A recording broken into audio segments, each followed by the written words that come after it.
Assalamualaikum warahmatullahi wabarakatuh.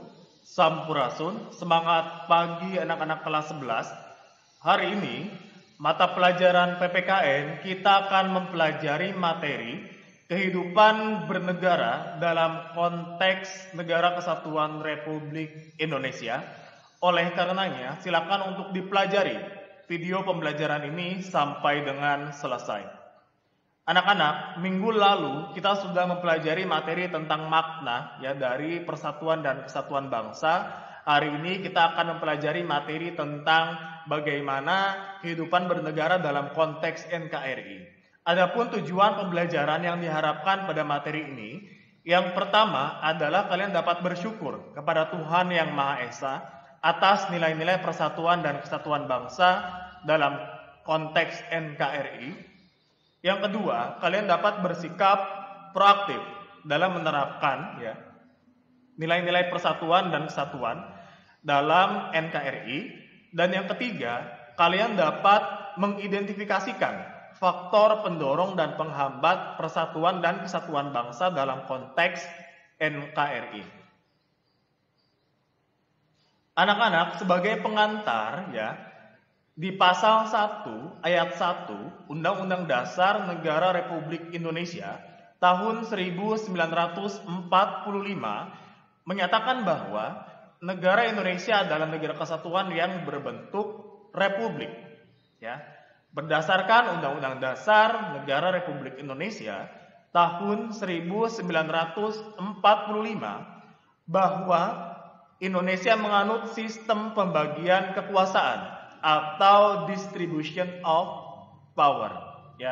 Ini sudah jelas tertuang dalam landasan konstitusional kita, Undang-Undang Dasar Negara Republik Indonesia tahun 1945. Selanjutnya, bagaimana dengan sistem pemerintahan Indonesia sebelum perubahan Undang-Undang Dasar Negara Republik Indonesia tahun 1945. Yang pertama, sistem pemerintahan Indonesia sebelum perubahan Undang-Undang Dasar Negara Republik Indonesia tahun 1945 yaitu menganut sistem pemerintahan presidensial atau berdasarkan kekuasaan pemerintah presiden karena dipimpin oleh seorang presiden.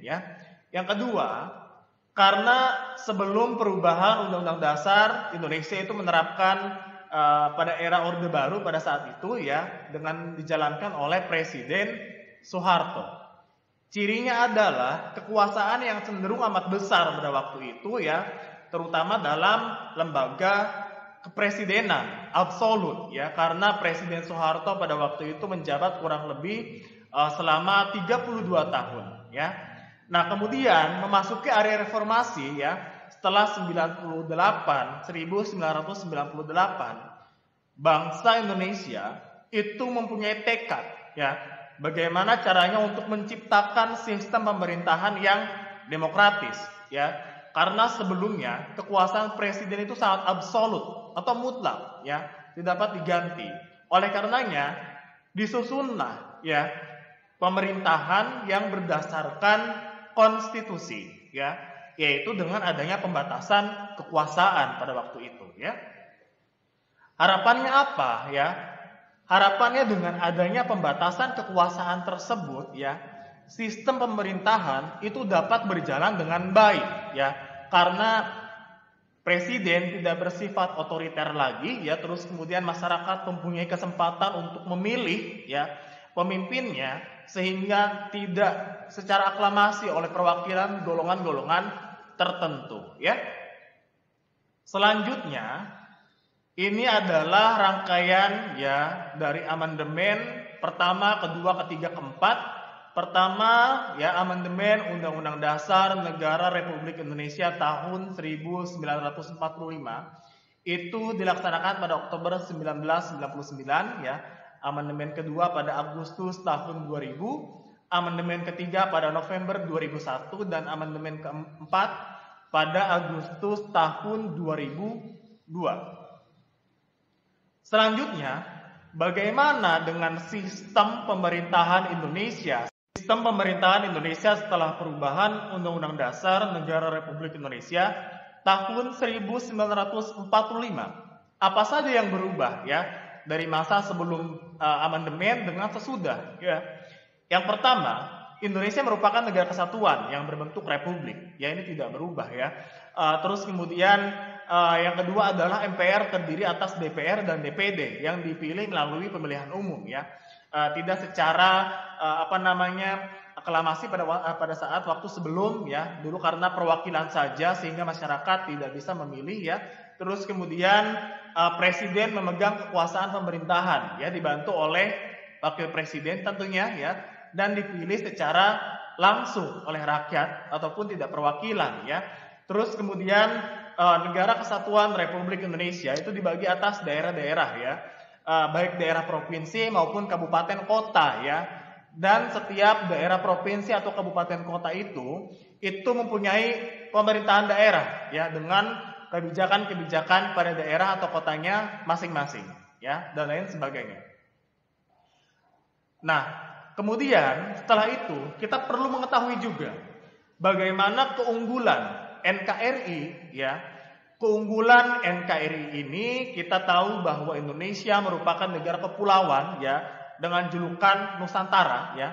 Kalian kelas 10 sudah belajar materi tentang wawasan Nusantara. Bagaimana cara pandang kita tentang jati diri bangsa Indonesia yang sebenarnya ya. Apa saja keunggulannya? Yang pertama, jumlah dan potensi penduduk posisi Indonesia itu menempati posisi 4 dunia ya.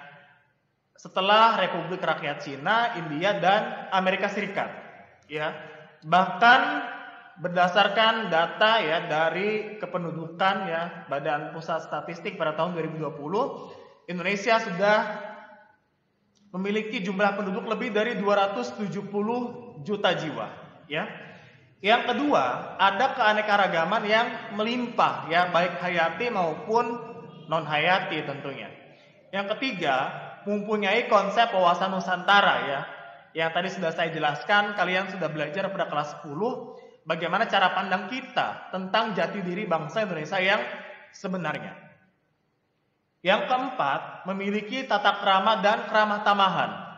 Kita tahu bahwa Indonesia terkenal dengan masyarakatnya yang ramah tamah, sopan santun gitu kan, welas asih ya. Terus kemudian kalau dalam istilah Sunda misalkan someah gitu kan, hadekasema dan lain sebagainya, senyum ya, selalu punten, misalkan maaf, tolong dan lain sebagainya, terima kasih. Itu harus kita wujudkan dalam kehidupan sehari-hari. Karena itu merupakan identitas bangsa kita, jati diri bangsa kita sebagai warga negara Indonesia ya.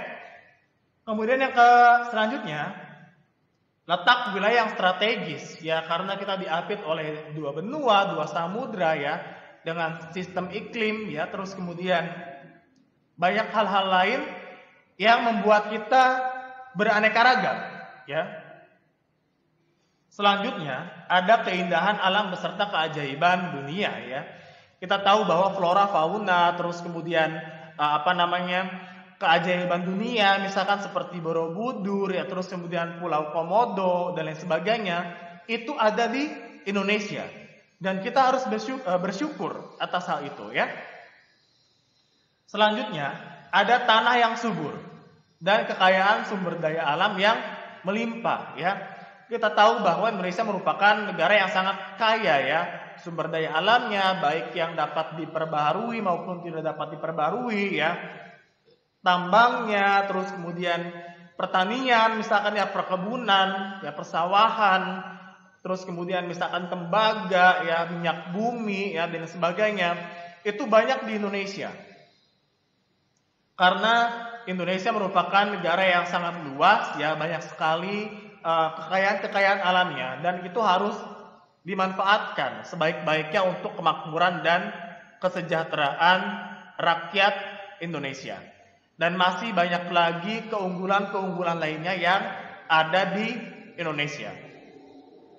Anak-anak, itu dia penjelasan materi untuk pertemuan hari ini ya, tentang kehidupan bernegara dalam konteks NKRI.